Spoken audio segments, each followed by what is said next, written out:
Bom dia, queridos. Graça e paz. Vocês estão bem? Graças a Deus, mais um domingo que nos reunimos aqui para aprender do Senhor, para cultuarmos, para conferirmos as Escrituras. E esse, como já dito, é um domingo bem especial na longa tradição cristã. É chamado de Domingo de Ramos ou o Domingo da Paixão. É o domingo que inicia o que também é chamado de Semana Santa, de acordo com a tradição cristã e com os relatos do Evangelho. Num domingo como esse, Cristo entra em Jerusalém, passa a última semana em Jerusalém, antes da noite da Páscoa e da sua crucificação. E essa é uma data muito importante para os cristãos ao longo de toda a história. E nós saudamos o Rei que vem em nome do Senhor. Isso é o Domingo de Ramos. No ano que vem, nós vamos entregar um raminho na entrada para cada um. É verdade, é verdade. Tem gente que tem medo disso, o ramo não é santo, é a pedagogia, né?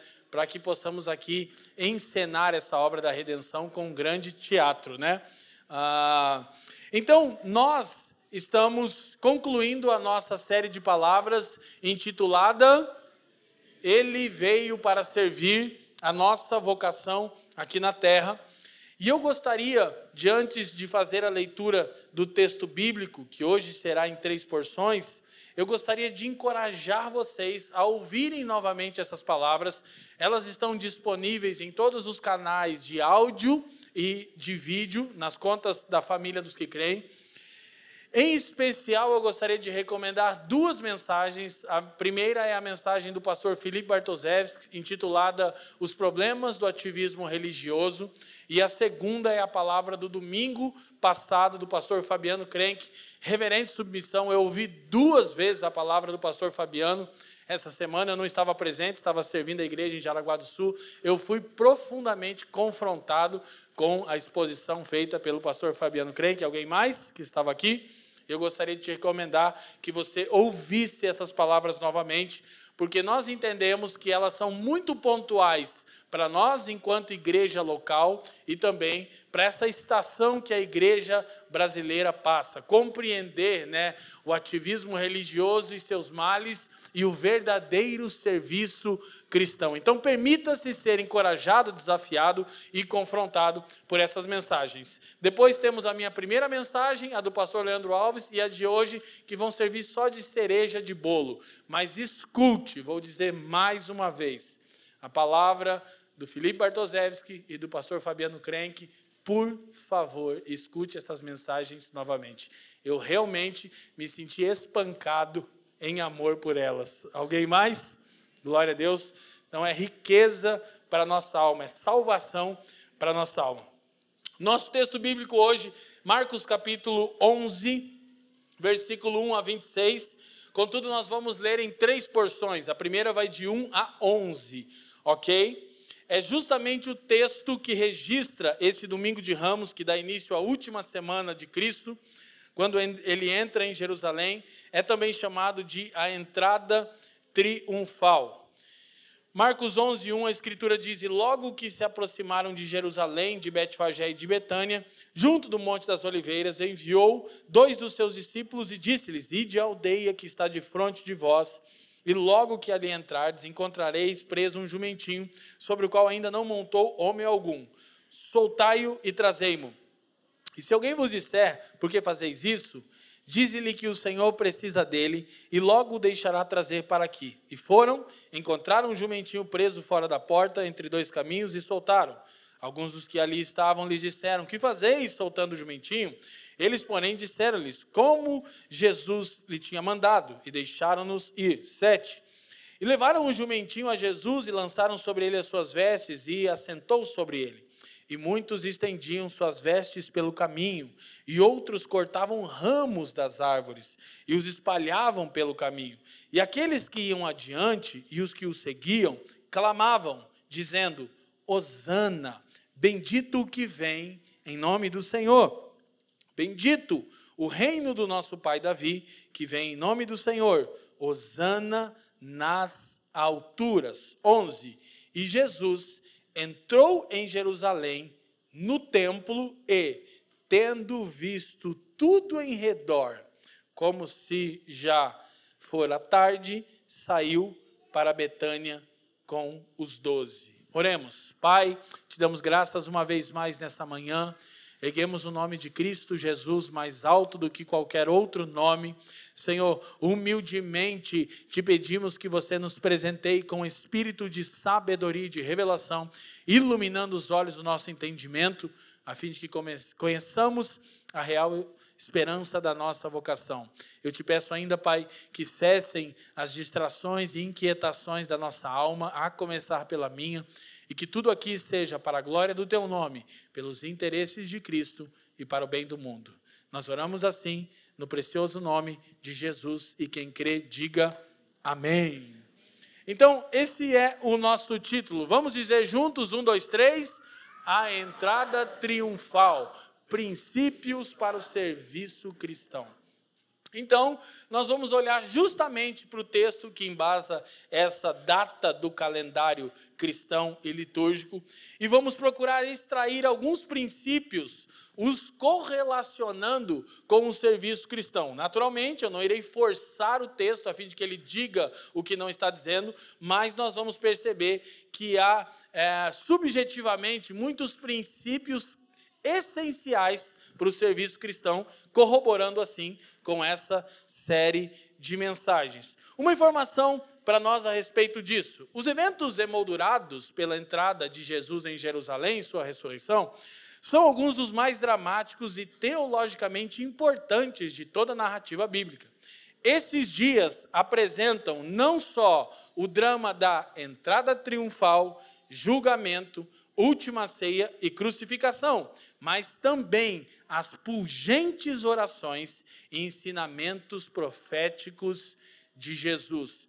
Então, essa última semana, ela é muito rica no relato dos evangelistas, e ela é tão singular, há tantos ensinos essenciais para a vocação cristã e a respeito da obra redentora de Cristo, que o Evangelho de João dedica 8 capítulos inteiros à última semana de Jesus. É realmente muito importante para nós entendermos os desdobramentos de todo esse quadro. Então, eu quero te encorajar, ao longo dessa semana, que você leia o texto bíblico, leia os relatos dos evangelistas da última semana. Inclusive, hoje, pastor Fabiano Crenque e a Jaqueline já liberaram o e-book produzido pela Cultivar e Guardar, com 8 devocionais, para começar hoje até o domingo de Páscoa. Foi disparado aí nas redes da família, e você pode acessar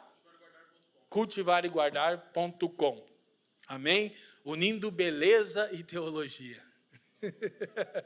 Então, alguns princípios que nós podemos encontrar neste texto são ao menos esses aqui, princípios extraídos do texto para o serviço cristão.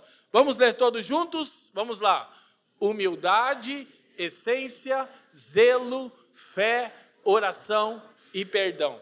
Todos esses princípios estão implicitamente ou explicitamente, no texto que nós lemos. Nós vamos, então, fazer isso em 3 porções, como eu mencionei, e a nossa primeira porção vai do verso 1 ao 11. Deixa eu tentar situar vocês no que está acontecendo para a gente extrair o primeiro princípio dessa porção, o princípio da humildade. Está tão explícito no texto, na postura de Cristo. Esse texto registra o cumprimento profético daquilo que outrora havia sido dito por Zacarias.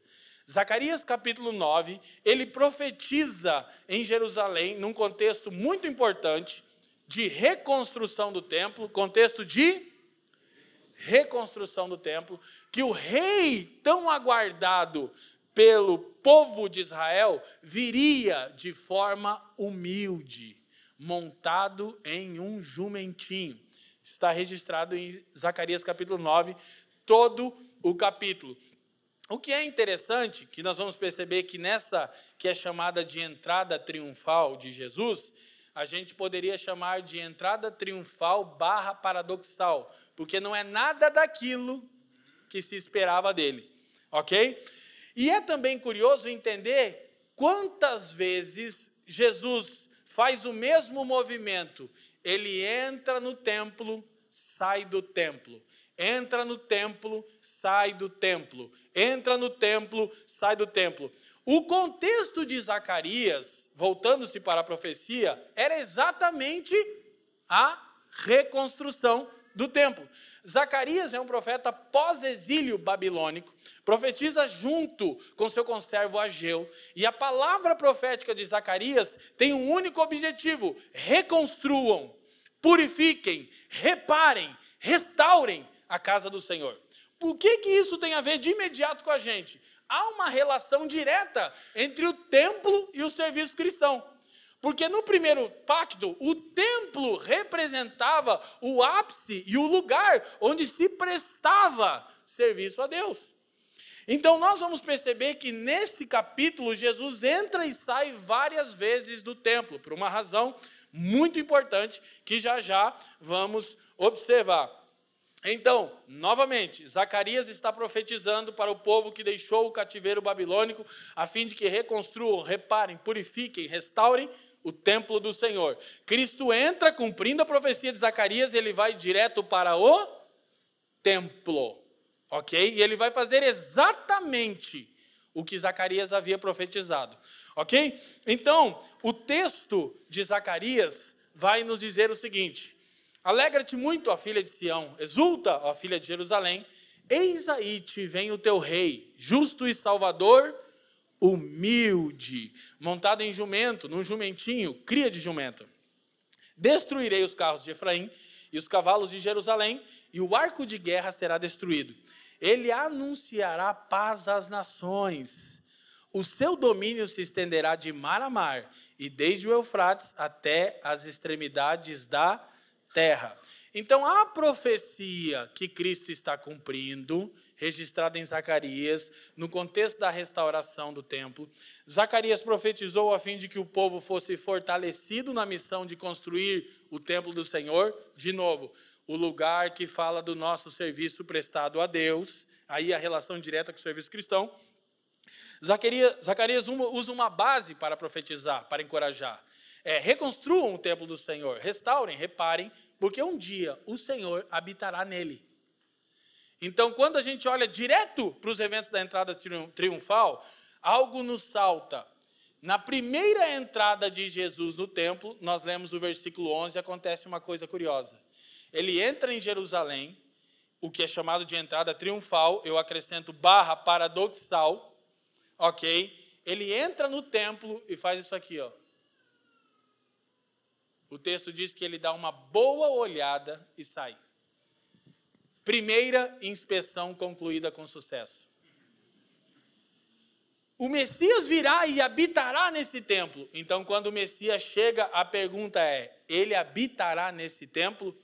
Traduzindo para os nossos dias, ele recebe o serviço que estamos oferecendo a ele? Primeira verdade elencada que eu vou relembrar: Cristo virá inspecionar o nosso serviço.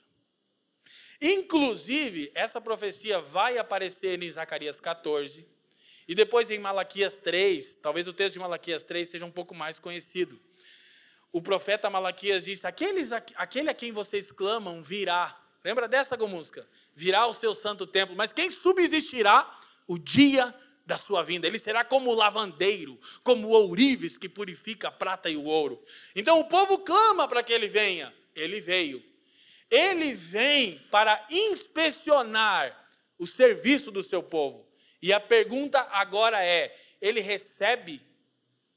Ele habita nesse templo, nessas condições? Então, nós vamos perceber que esse movimento de entrar e sair do templo fala das muitas inspeções que Cristo, como o Messias prometido, está fazendo. Agora, uma coisa curiosa: o rei vem de maneira humilde, montado em um jumento. Verso 9. Essa é a profecia a respeito da primeira vinda. Mas Zacarias, assim como todos os outros profetas do primeiro pacto, eles não viam o grande intervalo de tempo que separava a primeira vinda da segunda vinda. o tempo dos gentios, como aparece em Daniel, em Apocalipse, eles não entendiam, então ele profetiza uma coisa completa.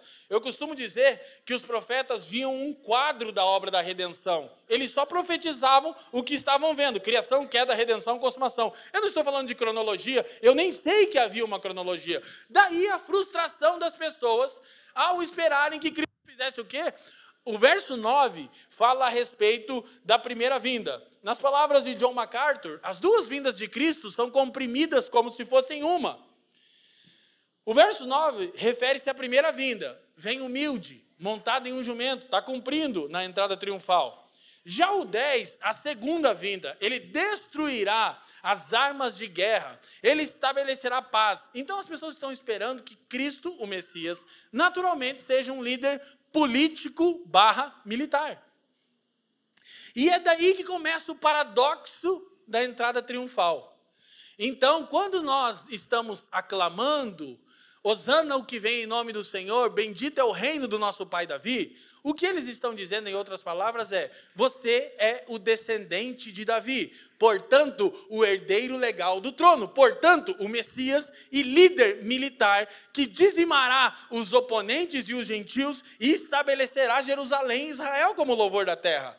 Aí lá vem o líder poderoso militar. Look at me, olhem para mim, montado num jumento, na seguinte passada.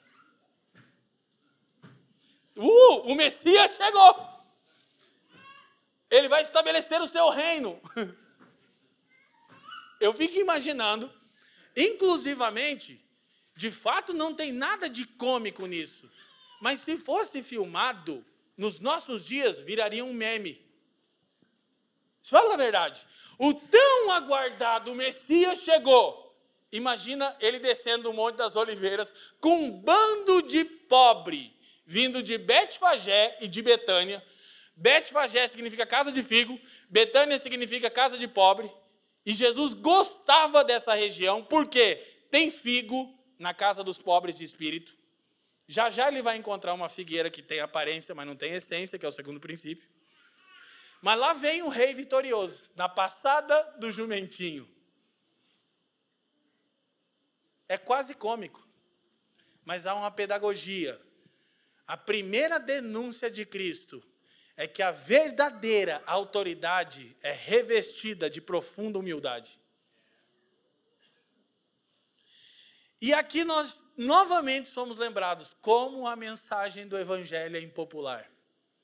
Porque numa época em que Alexandre o Grande estabelecia seu domínio por toda aquela região, logo posterior a esse período de Zacarias, o império de Alexandre Grande vai alvorecer, depois de Antíoco Epifânio, tem toda uma questão cronológica, cheio de pompa. Gente, os gregos e os romanos não economizavam no ornamento. Era um negócio assim, virtuoso. Era um show de pirotecnia quando chegava o rei. Aí vem o Messias aguardado, na passada do jumento. Eu fico imaginando a passada, e Jesus balançando em cima. Chegou o rei glorioso, completamente diferente daquilo que as pessoas aguardavam. Então ele está cumprindo essa profecia, e a segunda parte da profecia, ele cumpre no seu retorno glorioso, na segunda vinda. Mas Zacarias, de novo, como um profeta comum da primeira aliança, viu o quadro, falou do quadro. Ele é um rei humilde, mas domina todas as nações. Então as pessoas esperaram que a segunda parte se cumprisse. E Jesus entra, dá uma olhada no templo. Ok, volta para Betânia. Então, a pergunta que fica no ar primeira é: o Messias desejado, aguardado, habitará nesse templo? Traduzindo, ele recebe o nosso serviço? Porque o templo fala da vocação do povo de Deus. A pergunta é: o nosso serviço recepciona, sauda o Messias? Porque, de novo, ele vai inspecionar o nosso serviço. Porque, inclusive, a salvação só tem objetivo de ser na vocação. Ou seja, a nossa eleição, o fato de que fomos eleitos incondicionalmente pela bondade de Deus, não é porque havia virtude em nós, é porque a eleição é vocacional, é missional. Assim como Deus escolheu Israel para o propósito de proclamar e preparar o caminho para o Messias, Deus escolheu a igreja para o propósito de proclamar o Messias em seu segundo retorno. Israel na primeira vinda, a igreja na segunda vinda. Ninguém está aqui porque Deus não viveria sem você. Ontem eu li de novo aquela frase besta de Instagram. Jesus te ama tanto que preferiu morrer do que viver sem você. Cara, é uma coisa elevada assim. Então, falando de contexto político, lembre, o pano de fundo todo é humildade, a verdadeira autoridade. E a primeira exigência para o serviço cristão é a humildade. A gente vai olhar um pouco das características da humildade de Cristo. Agora, existe uma expectativa de que ele deponha Herodes, que é o representante do Império Romano, porque Israel aguardava um Messias num tempo de opressão política, social e cultural. Roma, então, era o império da época. E os judeus diziam que a nação de Israel estava em caos por causa daquele poder político, sociopolítico de Roma. E Jesus, quando entra em Jerusalém, ele não vai para o palácio de Herodes. Porque quando eles clamam o seguinte: bendito o que vem em nome do Senhor, bendito é o filho de Davi, eles estão dizendo o seguinte: você é o herdeiro legal do trono. Graças a Deus, a opressão de Roma, abaixo o PT, quer dizer, abaixo Roma. O problema nosso é esse império de cor vermelha. Que era Roma, tá? Não entenda mal. Esse é o nosso real problema. Só que Jesus não vai para o palácio, ele vai para o templo. Por quê? Porque a condição do palácio reflete a condição atual do templo. Dita em outras palavras, o governo de uma nação é o reflexo de como está o sacerdócio dessa nação. O palácio é sempre um mero reflexo do templo. O problema não era Roma, o problema é o pecado e o orgulho de Israel. O problema não é um governo tirano, socialista ou qualquer coisa que você puder usar, ou fascista. O problema é você. O problema é que você é orgulhoso. O problema é que eu sou orgulhoso. O problema é que somos autossuficientes. O problema não era Roma. E o problema não é nenhum desses que nós elencamos. O problema é o pecado enraizado em nós. Então Jesus não vai para o templo entrar num conflito com Herodes. Para o palácio, perdão. Ele vai para o templo, como quem diz: primeiro eu vou inspecionar e assentar os ponteiros com o meu povo.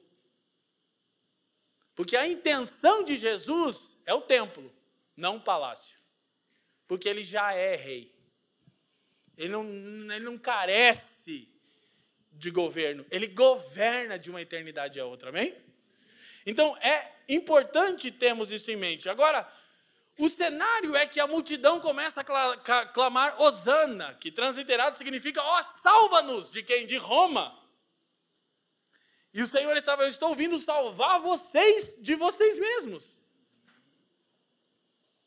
Então, a multidão que clamou Hosana, quando viu ele cumprindo a profecia de Zacarias, também Isaías, a gente já vai ver lá adiante, chegou o Messias prometido, graças a Deus. Foi a mesma multidão que depois, frustrada com aquele rei humilde, exclamou: crucifica-o. Não é ele. Como Pedro, quando aquela criança diz: eu vi ele. A Escritura diz que Pedro, ele asseverou com a criança: eu não tenho nada a ver. Não sei do que você está falando. Por quê? Porque aquela esperança de ter o seu desejo satisfeito frustrou toda a multidão. Mas o que nós temos nesse contexto todo? A humildade de Cristo, a distinção de como no reino de Deus, o reino invertido de Deus, se mede a autoridade e serviço. E Jesus se revestiu de humildade. Jonathan Edwards, falando a respeito da humildade de Cristo, disse: na pessoa de Cristo reúnem-se infinita glória e a mais profunda humildade. Isso é tão paradoxal para nós que não conseguimos imaginar alguém cheio de glória, humilde. Porque até o que nós consideramos glória, as Escrituras consideram vaidade. Cristo, gente, de novo, visualiza a cena de um cara com um bando de pobre, de Betfagé, de Betânia, com os pescadores tudo largado, xoxolento, montado num jumento na passada. Chegou o rei e disse, meu Deus, isso é uma piada. Porque a verdadeira autoridade se reveste de profunda humildade. Então, é uma coisa impopular. Por quê? Porque nós amamos a aparência, as honrarias, os likes, os aplausos. E o que vende no evangelicalismo brasileiro? Esse tipo de coisa. Você será honrado. Cara, isso é o maior anátema dos nossos tempos, Deus quer te honrar. Deus quer me honrar. Vocês estão rindo? É o que rola nos púlpitos do país. Não, está de brincadeira. Eu não ouvia um pregador dizer que Deus quer me honrar, né? Ouviu?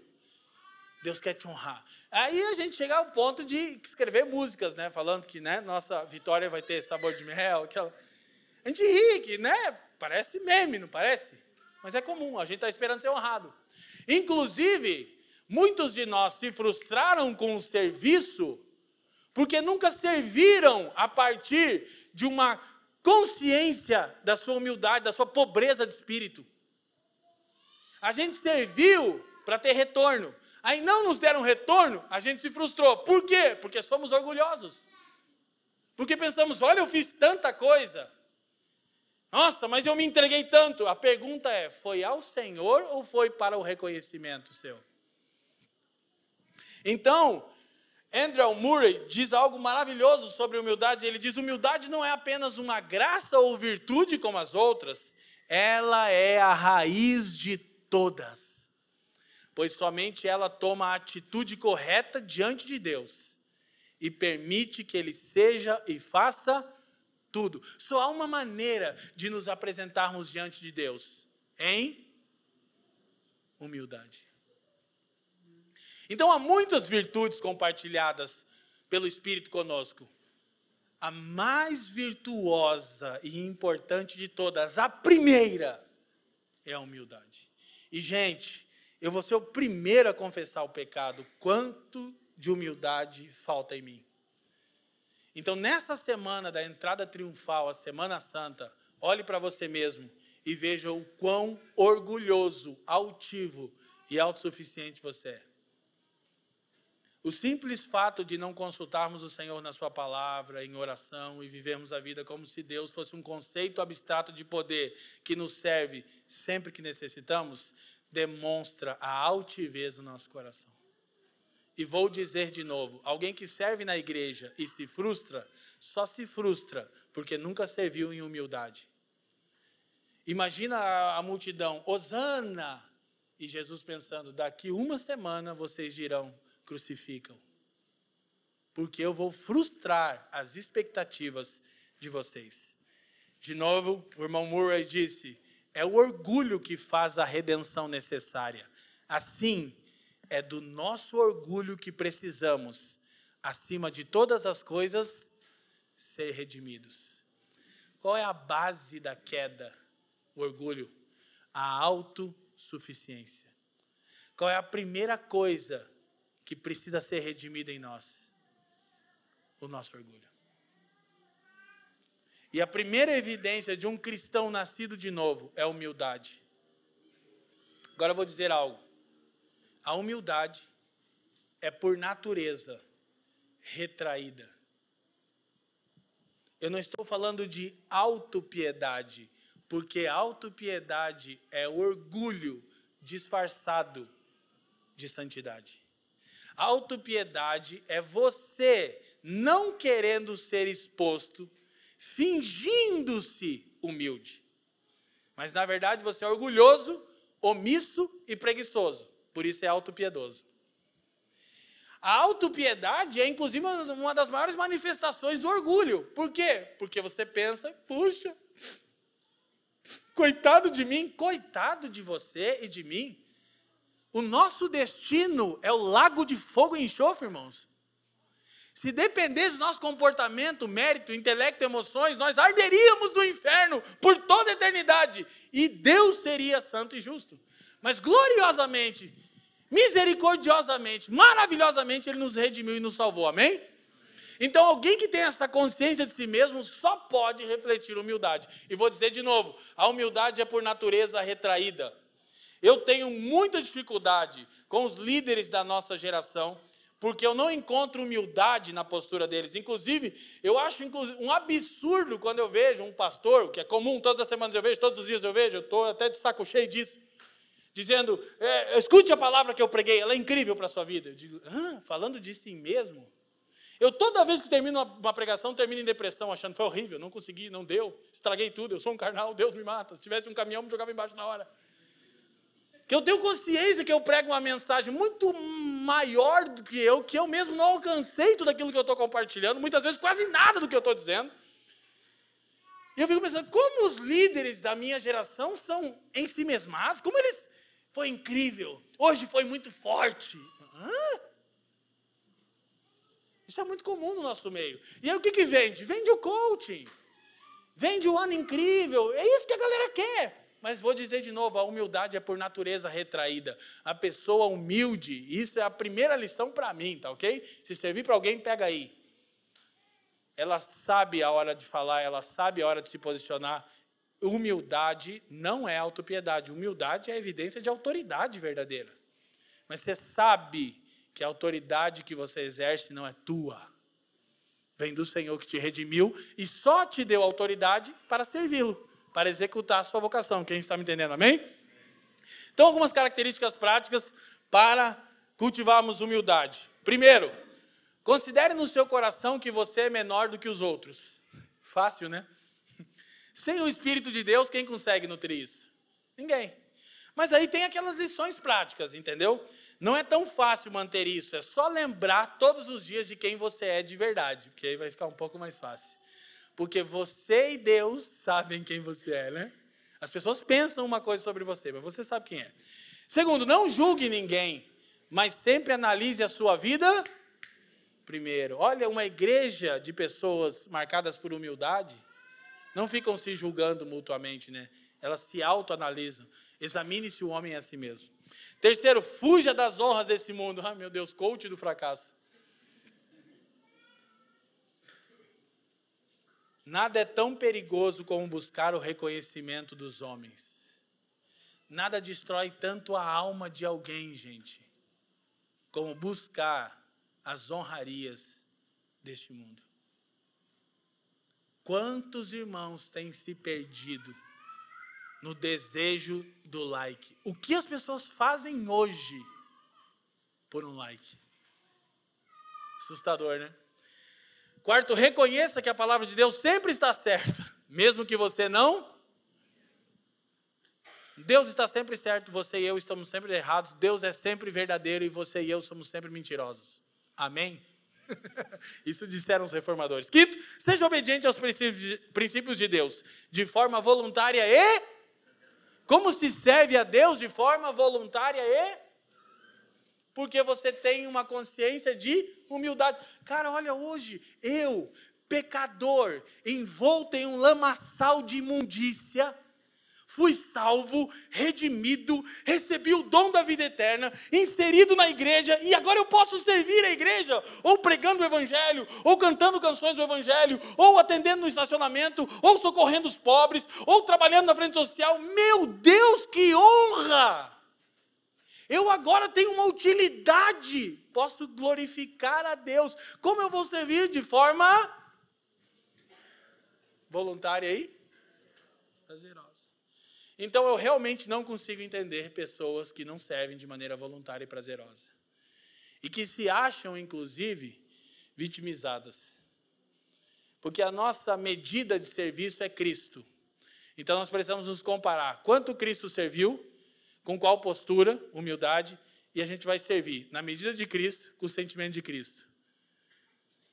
Como uma das palavras, Felipe Bartoszewski disse, muitas vezes a gente entende que são etapas, falamos isso em algumas mensagens, muitas vezes, já servi muito, fui muito abusado, tá? Tem um tempo de cura, não pode ser muito tempo, tá bom? Tem um sabático aí, né? É ano sabático, não década. Ele disse, né? Não século sabático. Escuta, mas você precisa ter convicção de que Deus não te deve nada. E que tudo que você fez ao Senhor não foi perdido. E também não acumulou, tá? Em uma das parábolas, Jesus diz, bem-aventurado é o servo que o seu Senhor encontrar servindo. Sabe o que você tem que fazer no dia que Cristo gloriosamente aparecer nos céus? Você tem que estar... não, mas eu já servi tanto, acumulou. Curiosamente, as pessoas, homens e mulheres de Deus, anciãos, que servem a Deus por muitos anos, converse com eles. O maior desejo deles é ter mais vigor para continuar servindo. Ninguém pensa, não, eu servi uma vida inteira, agora eu vou jubilar. Tem uns irmãos que jubilam, né? Vou jubilar, agora eu vou descansar do ministério. Na Disney, é sempre na Disney. Então, honra, olha só, humildade, de acordo com Romanos 12:3, vemos nesse texto. Vamos ler juntos? Ninguém pense de si mesmo além do que convém. Isso é humildade. Humildade é olhar para si mesmo com as lentes do Evangelho. Somos pecadores depravados, contudo, redimidos e amados. Então, humildade não é uma postura de autodepreciação. Não faça isso, irmão. Olha como eu sou humilde, o asceticismo dos monges. Isso não é humildade. Humildade é não pensar de si além do que convém. Olha que prática maravilhosa. Olha para você, olha para Jesus, para o Evangelho e diga, como eu devo pensar sobre mim mesmo? Claro que a tendência vai ser depressão, né, de cara. Né? Aí você, mas calma, Cristo me redimiu. Aleluia, porque é uma boa notícia. Que no começo já bate o deprê. O deprê já dá, o cabelo já cai na cara, bota uma música emo, entendeu? Vai ouvir o Kurt Cobain do Nirvana e você já quer se enforcar no banheiro. Aí você, não, mas Cristo me redimiu e me deu uma vocação, servi-lo e servir aos homens para a sua glória. Amém? Mas olha, aí vai estar sempre.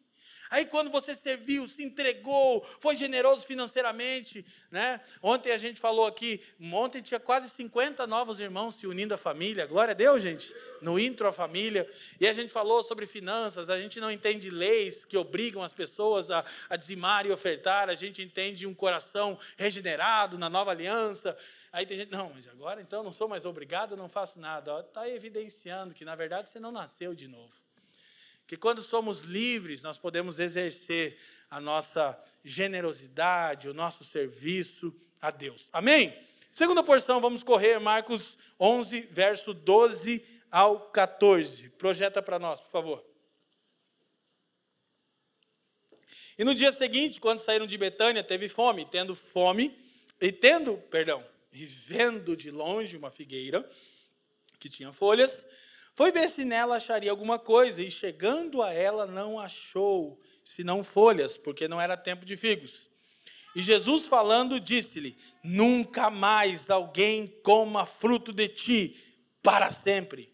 E os seus discípulos ouviram isso. Gente, quem já ficou com dó da figueira alguma vez na vida aqui? Fala a verdade. A primeira vez que eu li esse texto, eu imaginei o seguinte, eu falei, já sei, porque Jesus chegou em Jerusalém, entrou no templo, deu uma olhada, viu o caos, voltou para Betânia e volta de manhã. Então eu pensei, cara, ele não dormiu bem. Está estressado, viu o caos do templo, passou na figueira, foi catar um figo, não digo, maldito seja! Estressadão indo para a cruz. Mas isso não corrobora com a conduta do Senhor no Getsêmanis. Então não é isso. Sabe o que está acontecendo? Jesus está dramatizando, usando uma figura profética para aquilo que ele vai fazer no templo. Ele vai de novo. Agora ele vai para a segunda inspeção do templo. Ok? Diga comigo. Ele inspecionará o meu serviço. Então, por que ele amaldiçoou a figueira? Eu acho que já é do conhecimento da maioria de vocês, que primeiro na figueira tem figo, depois tem folha. Quando muito, nasce junto.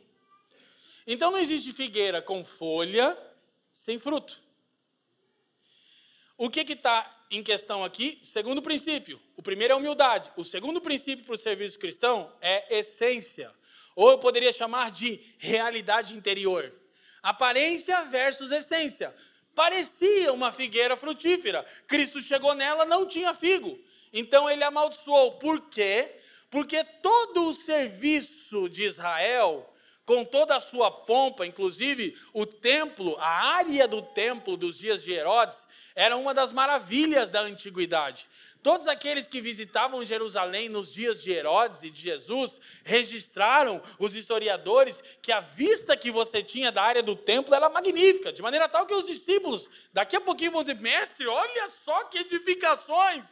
E Jesus está dizendo: parece que tem realidade espiritual, aparenta ter fruto, mas não tem. Então ele amaldiçoa aquela figueira e diz: nunca mais ninguém coma de ti fruto, para sempre. Ou seja, ele estava encerrando toda a atividade do sacerdócio de Israel com aquela profecia dramatizada na figueira. Mas o templo continuou de pé por muitos anos, porque Deus declara as coisas terminadas antes de que elas sejam removidas. Então tem muita coisa que parece igreja, tem muita gente que parece crente, mas Deus já abandonou faz muito tempo. Olha, mas que bênção! Olha, né? Amplo estacionamento, quando a gente brinca aqui, que é uma piada interna. Porque hoje, como que a gente mede? Chegamos ao ponto de medir uma igreja saudável pela estrutura dela. Acho que hoje é bem pontual, porque os 2 ar-condicionados fundiram ontem no Intro a Família. Por isso que está quente assim. Entendeu? É bem propício. Lógico que a gente sabe que beleza é uma forma de manifestar o reino de Deus. Não é sobre isso que estamos falando. Agora, a gente julga as coisas pela aparência, não pela realidade espiritual, não pela realidade interior, não pela essência. Então, há um conflito de aparência e de essência. Então, Jesus dramaticamente sinaliza o fim dos rituais no templo e prediz o estabelecimento da adoração acessível para todos os povos.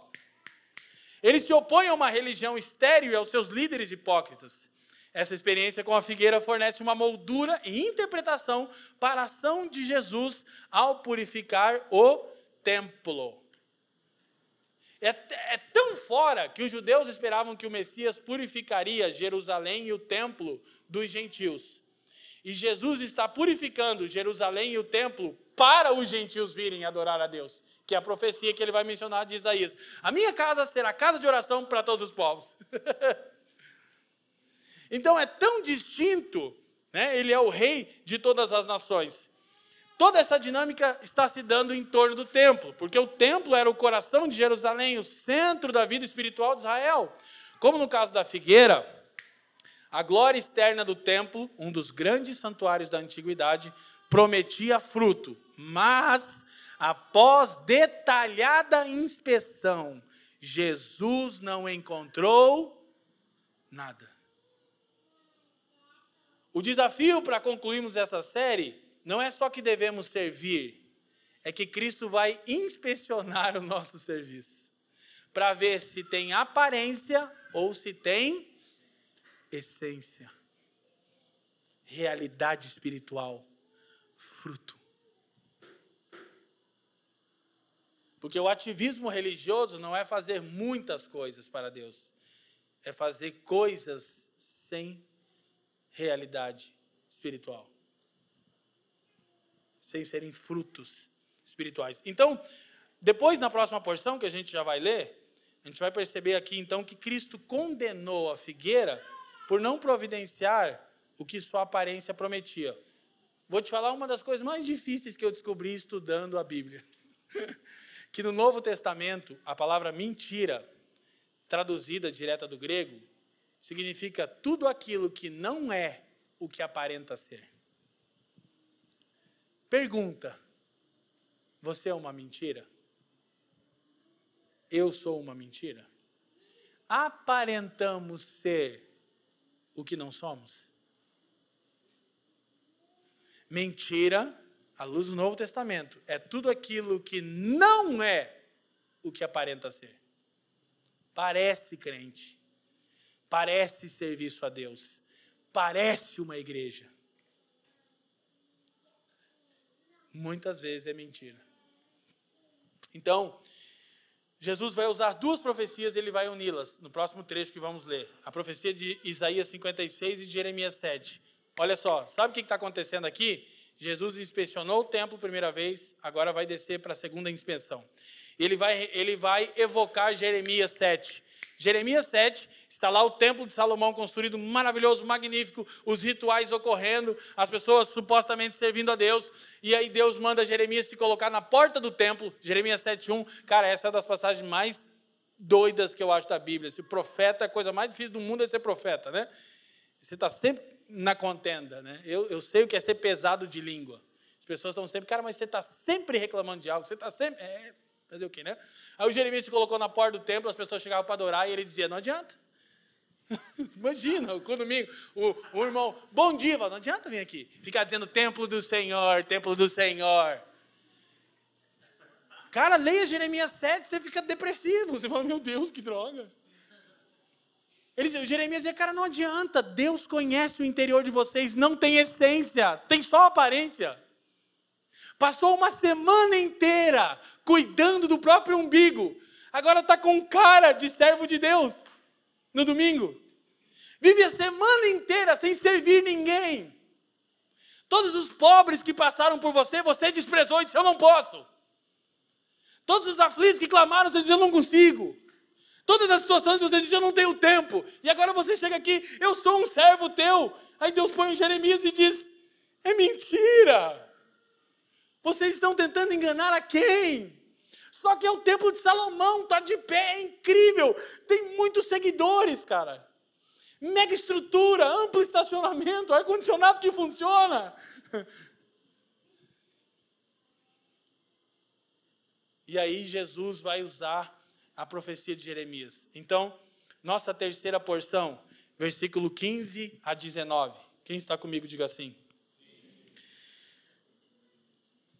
Agora vamos tratar do princípio do zelo. Digam comigo, humildade, essência, zelo. E vieram a Jerusalém, e Jesus entrando no... Cara, é muito doido esse movimento. Entra, inspeciona, sai. Entra, inspeciona, sai. Começou a expulsar os que vendiam e compravam. Diga comigo, os que vendiam e compravam. No templo, e derrubou as mesas dos cambistas e as cadeiras dos que vendiam pombas. Só um parênteses rápido. Pomba era o animal que os pobres ofereciam a Deus. Mas naquela época, eles tinham que comprar as pombas em Jerusalém, que era pomba ungida. De Israel, cara. Poxa, que é isso? Você acha que isso começou agora? A viagem profética para Israel vai mudar a sua vida. Você precisa ir comigo. Entendeu? O pastorzinho tratou com uma empresa, ele está ganhando uma multidão de dólar nas costas dos crentes otários, me desculpem, que estão cantando e chorando lá em Jerusalém, que parece mais uma Aparecida do Norte. Pesado, né? Já 2 vezes algumas empresas me convidaram, pastor, faça uma caravana, eu vou fazer uma caravana para o inferno, irmão, com vocês. Porque se você conseguir 50 pessoas, você ganha um dinheiro legal, nas terras santas. Aí os pobres estavam sendo extorquidos. Tinha que comprar a pomba. Mas a pomba em Betfagé era 1,60. A pomba em Jerusalém estava inflacionada. O dólar subiu. Já era 7,80 a pombinha, né? Então Jesus entra e vê todo aquele caos no templo. E o texto diz... E não consentia que ninguém levasse algum vaso pelo templo, porque a área do templo tinha virado o atalho mais curto para cruzar Jerusalém com o comércio. Aí Jesus disse, não, vocês estão de brincadeira comigo. Agora o templo virou um atalho. E os ensinava dizendo, 17, não está escrito, a minha casa será chamada por todas as nações? Casa de oração? Mas vós a tendes feito covil de ladrões. É o texto de Jeremias 7, do 4 ao 10. Jeremias pergunta, porventura é minha casa uma caverna de salteadores? Porque era onde os salteadores se escondiam nas estradas antigas, e quando alguém passava, eles assaltavam. E Jesus disse, meu templo virou uma caverna de bandidos. As pessoas estão vindo para adorar a Deus, e o que elas são? Extorquidas.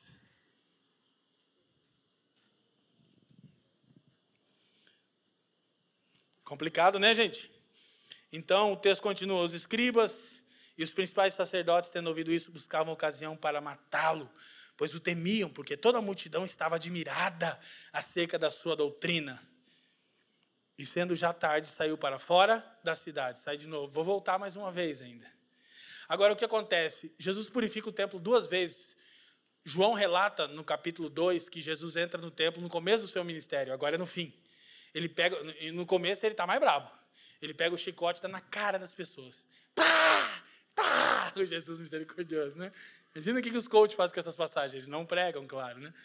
Jesus chicoteando sua cara. Uma chicotada de Jesus. Aí os discípulos lembraram do Salmo 69, que diz, o zelo da tua casa me consome. Característica essencial para servir. Zelo. E o que é o zelo? É manter a santidade das coisas de Deus. Mas quais coisas de Deus são santas? Seu povo. E seu povo existe para a sua glória e para o seu serviço. Então, quando nós usamos a casa de Deus para autopromoção, enriquecimento e benefício, é profanar a santidade da casa de Deus. Agora eu vou te falar o seguinte, você é que é santo. E o que é ser santo ou santificado à luz das Escrituras? Separado para um propósito específico. Então você e eu fomos libertos e santificados pela obra de Cristo, amém? Significa que fomos separados para o serviço de Deus. Pergunta, sua vida essencialmente glorifica e serve a Deus? Ou essencialmente serve você? Porque se serve você, você está se autoprofanando. E você está roubando o que é de Deus. O quê? Você mesmo. Quem está me entendendo? E aí, de novo, a gente tem sempre as justificativas. O porquê nós não nos entregamos mais a Deus e ao serviço do próximo. Porque não dá, porque não posso, porque não tem, porque minha vida é mais difícil, porque você não entende, porque... Tem sempre uma justificativa. Só que Ele virá inspecionar o nosso serviço. Quem está me entendendo, diga assim.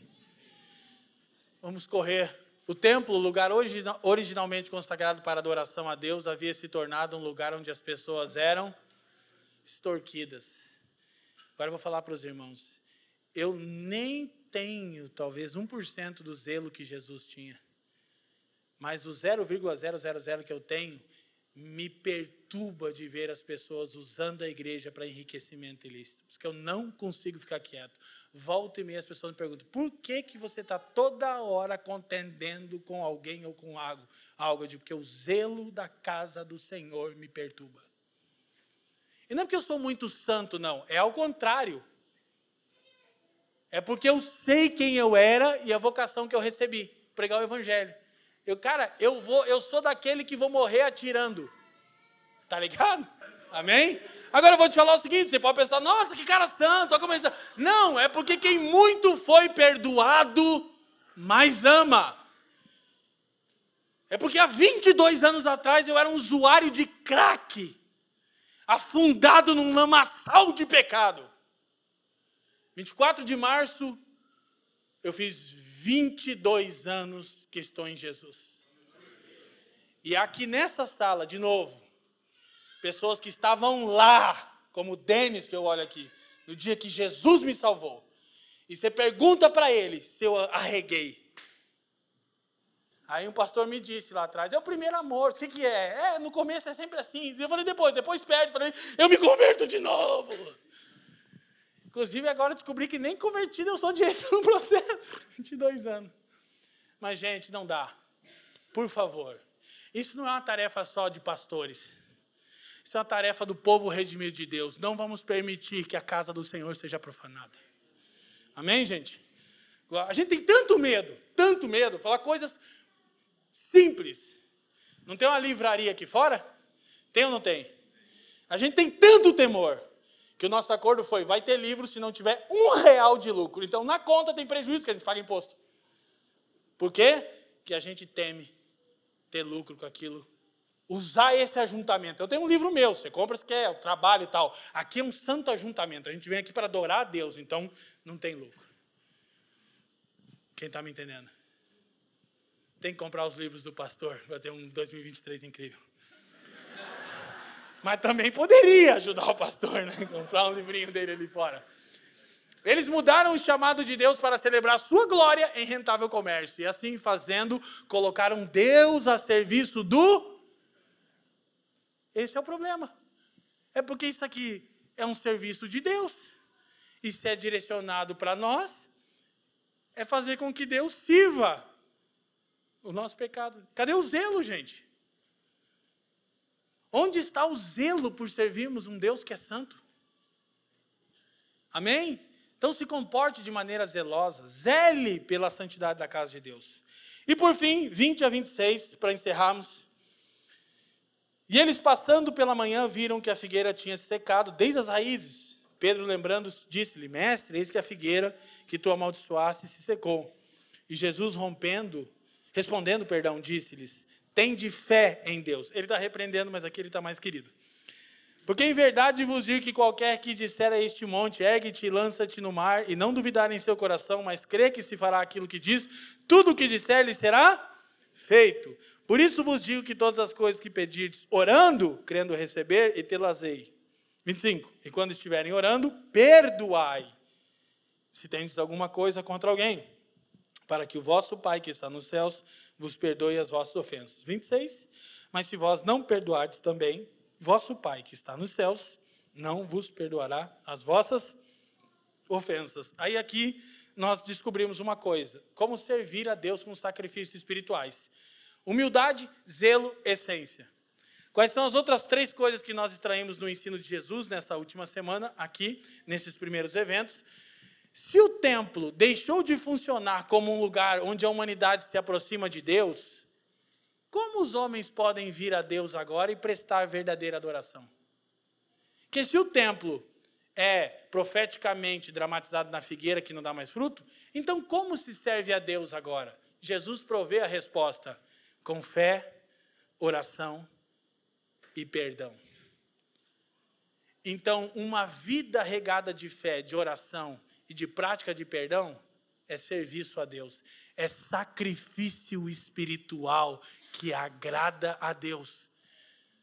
De fato, o autor de Hebreus diz, ora, sem fé é impossível agradar a Deus. Agora, esse texto aqui tem sido usado, né, pela teologia da confissão positiva, o coaching.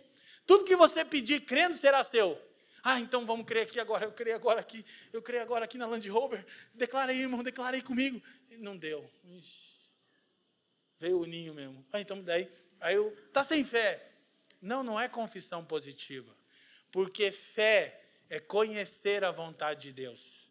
Ouça, fé não é para mover a Deus, é para mover você em direção da vontade de Deus, por mais desafiadora ou absurda, em algumas ocasiões, que isso pareça. Quem está me entendendo? Então preste atenção. Fé, oração e perdão são sacrifícios espirituais. Primeira característica da fé é a fé salvífica. É o conhecimento da vontade de Deus e a confiança na execução de sua promessa. Então, fé salvífica é, eu conheço a vontade de Deus, redimir para si um povo que viva para a sua glória, o servindo. Ok? Confio na promessa da redenção, uma obra estritamente realizada por Deus. Deus opera a salvação do início ao fim. Mas a fé operosa, a fé em operação na vida de um redimido, é a certeza de que Deus atuará poderosamente a favor das orações do seu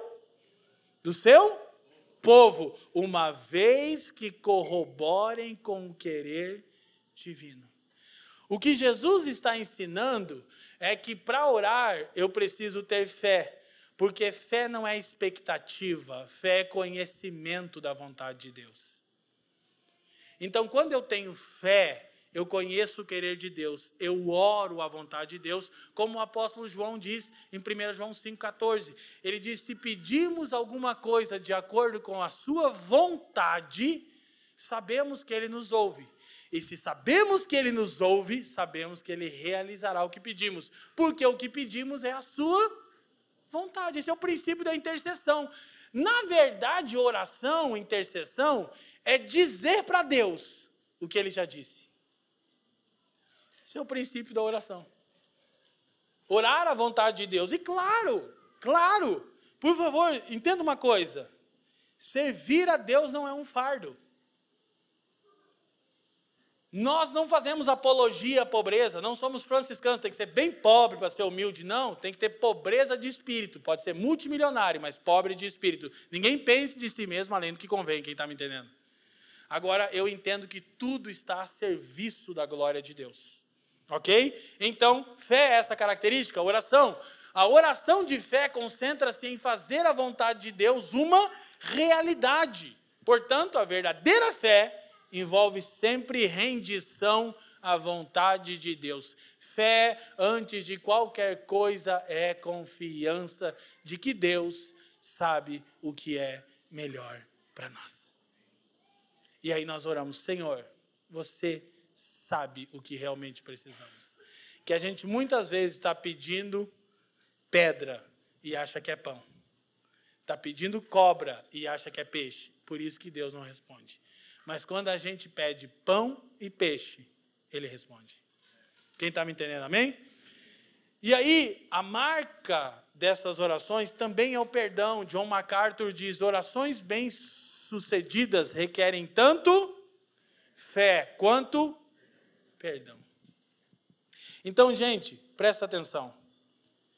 Fé, oração e perdão, que poderíamos entrar, dia adentro, são sacrifícios espirituais. Nós servimos a Deus. Agora, preste atenção, são coisas subjetivas, que muitas vezes ninguém vai ficar sabendo que agimos com fé, em obediência à vontade de Deus, que estamos em oração para que a vontade de Deus na nossa vida ou na vida de algum irmão seja realizada. Não conta a nosso favor, ninguém está vendo isso. Ou que estamos decidindo, olha para mim, não carregar ofensa contra um irmão que porventura nos ofendeu, porque é a marca do povo de Deus. Então, esse tipo de sacrifício espiritual, ninguém mais coma fruto de ti.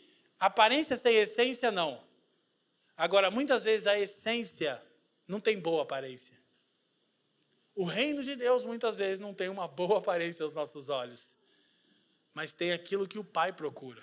E, por fim, então nós entendemos a nova vida no reino do Messias, da entrada triunfal. Ele está vindo anunciar o reino. Porém, ele é já e ainda não. Ele começou, mas ainda não está pleno. Então, como se vive nesse reino invisível? A nova vida no reino não só inclui uma relação pessoal com Deus, expressa por fé e oração, mas também uma relação justa com os homens, evidenciado pelo perdão. Essa é um tipo de comunidade, esse é um tipo de serviço que se presta a Deus. Pessoas redimidas, cultivando humildade, zelo, essência, fé, oração e perdão. Isso é um tipo de vida que agrada a Deus, gente. Quantos me entendem, amém? Vamos orar pedindo ao Senhor essas virtudes? Eu acho que é o que nos cabe agora, é pedirmos ao Senhor essas virtudes. A entrada triunfal do Senhor nesse domingo de Ramos nos lembra que o reino já opera entre nós. Mas vivemos nesse reino de maneira inversa aos valores deste mundo. Feche os seus olhos, faça a sua oração, peça humildade, zelo, essência, fé, oração, perdão, porque tudo isso é dom de Deus, tudo isso é carisma que o Espírito compartilha conosco. Não há nada disso em nós, não somos humildes, somos autossuficientes, somos orgulhosos, não somos pessoas com fruto próprio, temos mais aparência do que essência, não temos zelo, somos relaxados com a obra do Senhor e com a nossa vocação. Falta-nos fé quase que constantemente. Oramos pouquíssimo, muito menos do que deveríamos. E o que dizer da dificuldade de perdoar aquele que nos ofendeu? Portanto, oramos nesse domingo de Ramos. Pai, nós te pedimos pelo seu Espírito agora, mediante a exposição da sua palavra, produza em nós essas virtudes, Senhor. Num dia onde nós lembramos a última semana, a resolução do seu Filho, nosso Senhor, em se entregar para cumprir a sua vontade, Senhor. Senhor, que seja encontrado em nós uma pobreza de espírito, pensar sobre mim da maneira que é conveniente, Senhor. Que haja em cada um de nós essência, realidade espiritual, que sejamos muito mais do que aquilo que as pessoas conseguem enxergar, que tenhamos raízes profundas em Ti, nós pedimos, Senhor. Pedimos zelo e comprometimento, Senhor, com as Suas coisas santas e sagradas. Pedimos como os discípulos que você, Senhor, aumente a nossa fé, nos ensine que fé é conhecimento do Seu querer, nos desperte para uma vida de oração, e nos dê o perdão como um dom, assim como recebemos. Nós oramos, Senhor, no seu precioso nome, Jesus.